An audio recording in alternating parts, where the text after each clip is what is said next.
さあ、今まではい、ブレーキとかいろいろ使って曲がり方変えてきたんですけど、はい、今度曲がってる最中の立ち上がり、はまだね、減速して曲がってってでなんとなくそのまま曲がってますよね。い、そうなんです。まあちょっと勢い、感覚的にまだもうあと一歩しっくり落とし込めたらいいなっていう。でまあね、前にも話したけど一般的にこう、ね、こういうとこもそう上り坂は加速をしてるから曲がりやすいじゃん。で下り坂は何もしてないからなんとなく最後がなんとなくダラダラっとなんとなくダラダラ。そうでそれも本当は加速をしていった方がいいんだけど、はい、ただ加速するっていうとスピード出ちゃいますよね。はい、そうするとちょっと怖いなっていう。そうね、だから今スピードで言うとね、まあ、見ててもそうで結構速度に慣れてきてるから、はい、だんだん、ね、後ろから見てても大丈夫かぐらいのスピードになってますよ。であれをあれをもう一回カーブの中で曲がる時に一回ちゃんと落として、はい、で落とせばほらそこから加速するわけだよ。はい、で時間稼ぐじゃない。でその時間稼ぐ間に後ろのタイヤがグイッと曲がる感じ、前ね基本練習のところだったら奥さんやりましたよね。やりましたね。そうあれがカーブの中でちゃんと使えるというのが、例えば今まで2速3速だったところは4速5速になるとその速度がもう下がってるのにギアが高いところ、でもそこから開けてくんでエンジンの鼓動もそうだけどタイヤがギューッとこうね上がっていくそうタイヤがずーっと押し付けられる感じがもっと強くなって、でねこういうのをちゃんとできてるとこの先ね雨の時怖くないとかいろいろ違ってくるんで、自分が路面をグリップしてるっていう状態を自分で作るという安心材料。そうだって自分でやってるんだから、でそういうね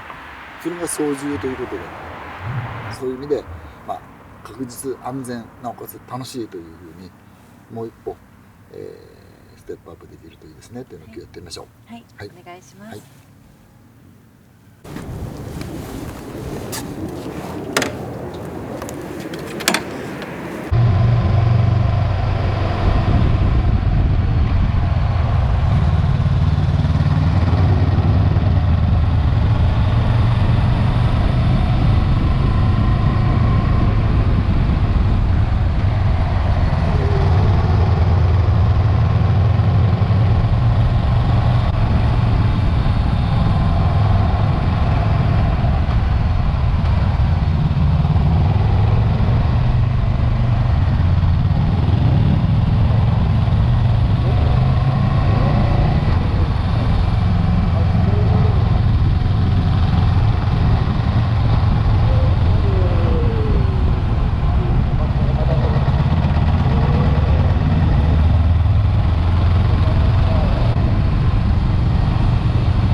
ね、なんか結構ものにしてましたね。はい、なんか感覚を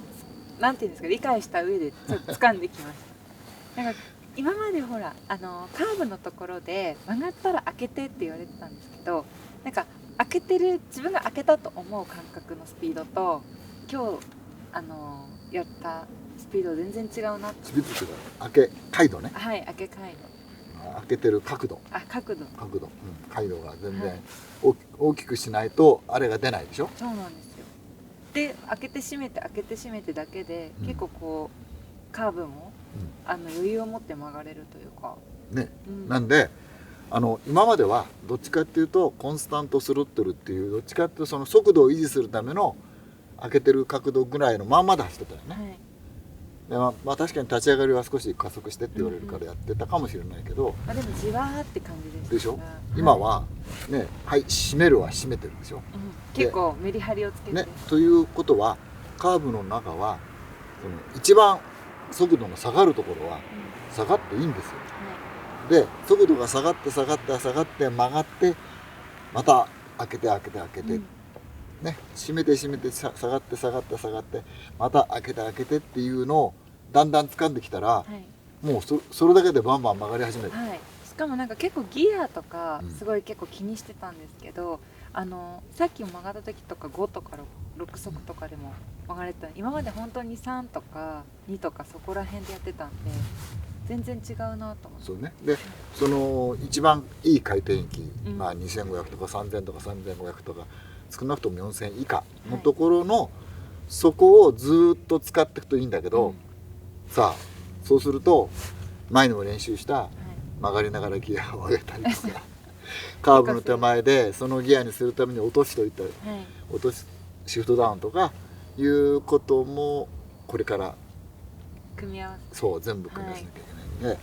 ちょっとねそれだんだんやること増えてきたけど、はい、忙しいってうん、いう、でも忙しいのは面白いんで、うんうん